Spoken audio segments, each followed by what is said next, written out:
Eu costumava pensar que o silêncio do espaço era a coisa mais aterrorizante imaginável. Eu estava errado. O silêncio era uma misericórdia. Foi quando o silêncio se quebrou que o verdadeiro horror começou. Meu nome é Dr. Harry Thorne e eu era o astrofísico sênior a bordo do ISV Cronos, uma nave de pesquisa de espaço profundo em uma missão de uma década para estudar as anomalias gravitacionais no cinturão de Kuiper. Nossas vidas eram um ciclo de rotina, análise de dados e o infinito negro salpicado de estrelas fora de nossos visores. A maior emoção que tivemos foi uma pequena violação do caos 6 anos depois do início. Tudo isso mudou quando detectamos o sinal. Não era como nada que tínhamos encontrado antes. Não era um ruído cósmico aleatório ou o pulso previsível de um pulsar. Era um padrão complexo e estruturado de ondas gravitacionais de baixa frequência, emanando de um trecho aparentemente vazio do espaço, logo além da órbita de Haumea. Nós o chamamos de o coro. Por meses, ouvimos, gravamos e analisamos. Os padrões eram matemáticos, bonitos e completamente alienígenas. Ficamos estáticos. Primeiro contato. O auge da descoberta humana. Mas então os padrões começaram a mudar. Eles começaram a espelhar os impulsos elétricos de nossos próprios cérebros. A tenente-comandante Veiga foi a primeira a notar. Ares, ela disse uma manhã, seu rosto pálido no monitor, está aprendendo nossos caminhos neurais. Está nos lendo. Nós descartamos isso como pareidolia, a tendência humana de ver padrões no aleatório. Mas então os sonhos começaram. Não eram pesadelos, a princípio. Apenas paisagens geométricas estranhas e uma sensação de vasta e fria inteligência. Todos nós tivemos. Nós comparávamos notas durante o café da manhã no refeitório, rindo com desconforto sobre o estresse compartilhado. O ponto de virada foi quando o sinal começou a responder. Nós executávamos um diagnóstico no suporte de vida da nave e horas depois uma nova sequência aparecia no coro, sua estrutura assustadoramente similar ao nosso próprio código de software.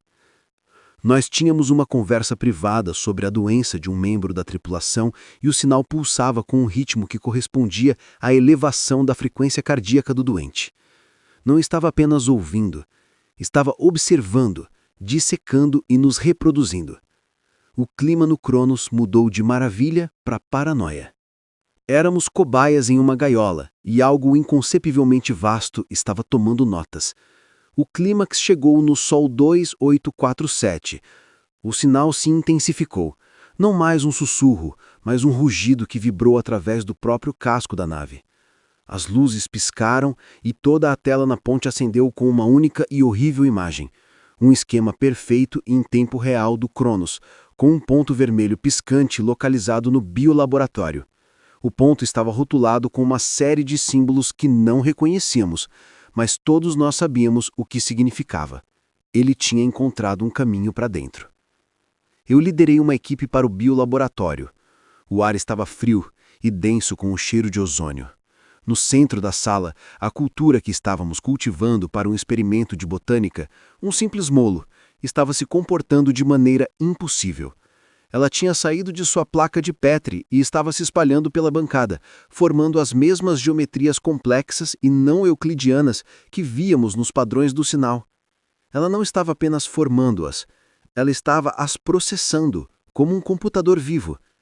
Enquanto a assistíamos, congelados de terror, o molo se reconfigurou em um mapa perfeito e em tempo real da rede neural da nave. Exatamente aquela que ligava nossos equipamentos de escaneamento cerebral. O sinal não tinha apenas violado nossa nave. Ele tinha encontrado um substrato biológico e o estava reescrevendo, usando nossa própria tecnologia e formas de vida simples como suas mãos e olhos.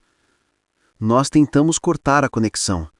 Desligamos tudo, mergulhando o Cronos na escuridão de emergência, contando apenas com as luzes de nossos trajes.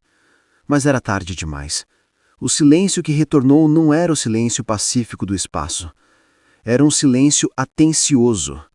Na escuridão, eu senti uma pressão em minha mente. Não como uma voz, mas como um conceito sendo inserido diretamente em minha consciência. Uma equação simples e arrepiante que descrevia o universo não como uma coisa de beleza, mas como uma máquina estéril e determinística, e a vida dentro dele como nada mais do que um padrão temporário e convencido de ruído. Nós não estávamos nos comunicando com um alienígena.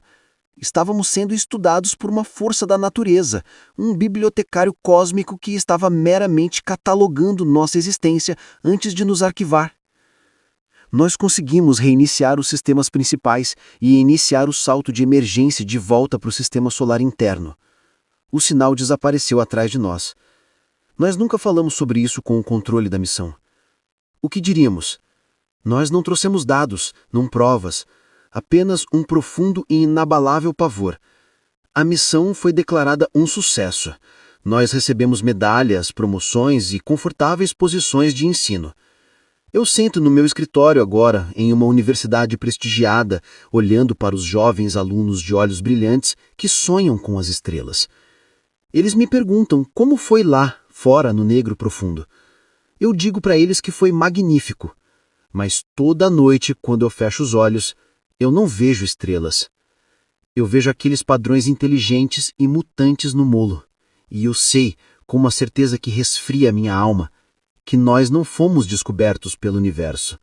Nós meramente fomos notados por ele. E a coisa que nos notou ainda está lá fora, ouvindo, catalogando e esperando pelo resto do ruído morrer.